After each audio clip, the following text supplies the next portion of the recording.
Hi YouTubers, welcome to my YouTube channel C++ tutorials. In this tutorial, I want to talk about functions in C++. Now, before we begin, let me explain some things, or let me just make just a short introduction about functions in C++. Probably the best way, in fact, the best way to develop and maintain large program uh, is to construct it from small small simple pieces or components.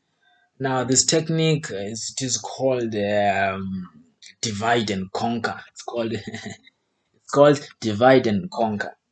Now, the C++ standard library, it provides a rich collection of functions for performing common mathematical calculation, string manipulation, character manipulation, input and output, error checking, and many other useful functions.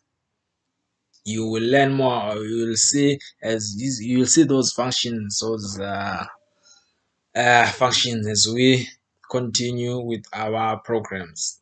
See now. Now the function allow the programmer to modularize the program by separating its task into self-contained units.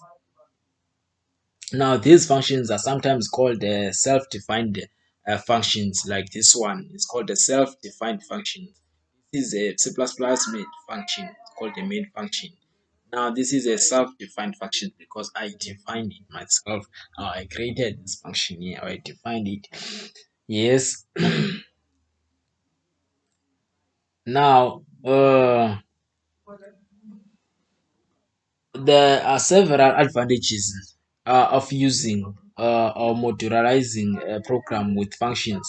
One is the divide and conquer approach, which makes the program development more manageable by constructing programs from small pieces, so that you can imagine for big programs, so that it allows you to be able to modify, or what can I say, to manage your programs, so that it's easy to manage. You will see how. Then another is software reusability, using existing function as building blocks to create new program. Now, I don't want to get in more waste time, and I think that's it for the introduction of functions.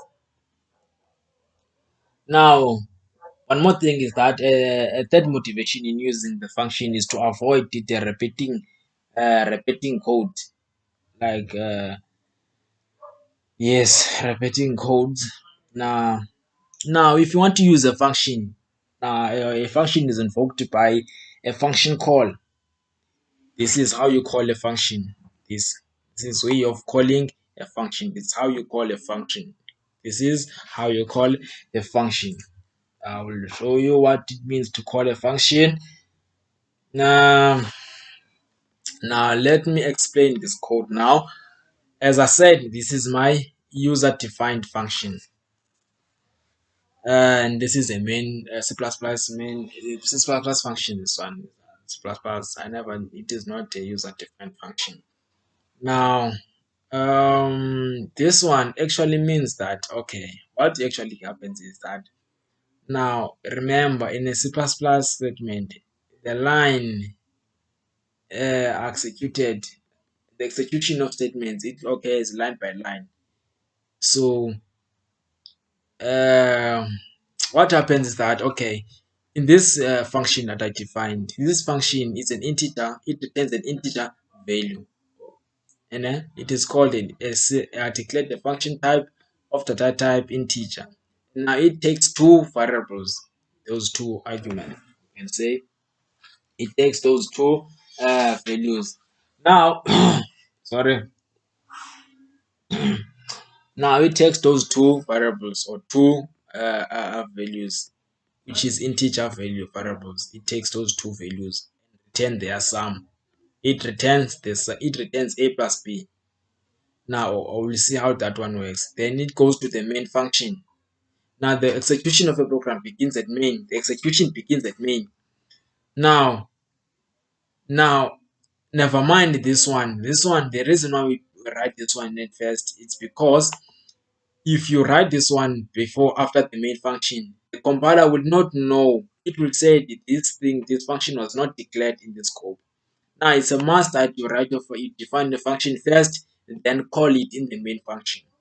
That's why we write the user defined function first, or you can just do this by just prototyping. I'll show you what prototype means. Then it comes to the main function. The execution of a program begins at main. Never mind when compiling, compiler goes line by line. Then when the execution begins, it begins at the main function. The execution, it begins here.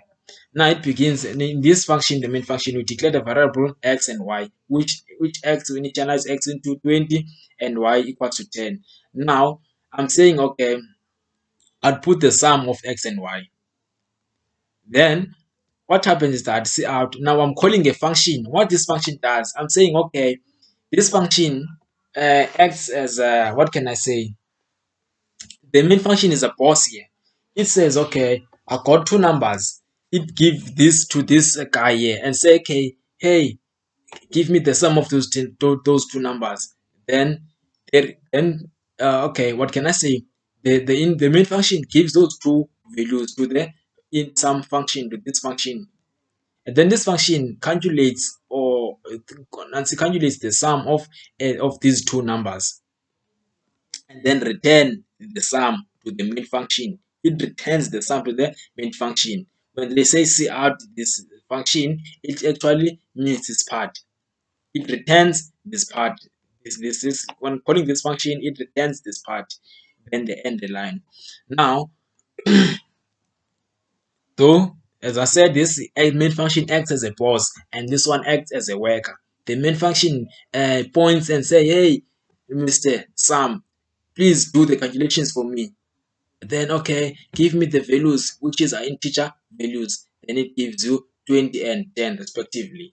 20 and 10. Then it gives sum. Now let's compile the program and see what will happen.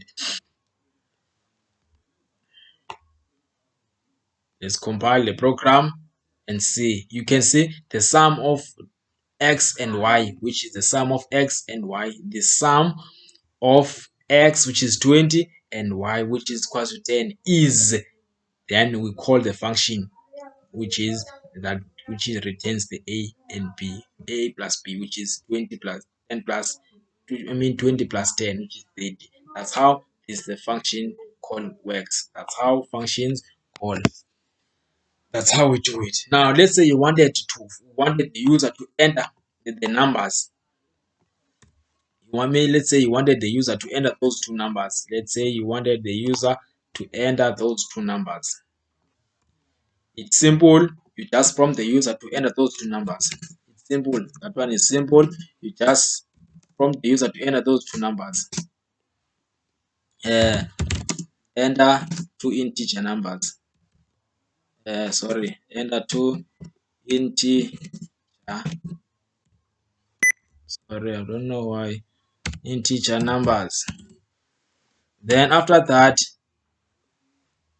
when the user enters those two numbers, then input those two numbers in those variable x and put another one in y. Then you compile a program. It should prompt the user to enter those numbers. Enter two integer numbers. Let's say I enter 30 and a number which is 40. The sum is 70. That's it for this tutorial. I hope you understand it. That's how you call a function. This is how you call a function to do a job for you. This is where you call a function to do a job for you. So the mention function is the boss and it calls the worker. Hey worker, do the job for me. So the worker does his job and return the value and returns what is requested, uh, uh, which is to add the two numbers. Now that's it for this tutorial. I hope you enjoyed it. If you have any question, don't forget to leave a comment, and please don't forget to subscribe and like the videos. To see you in the next tutorial. Thank you. Bye.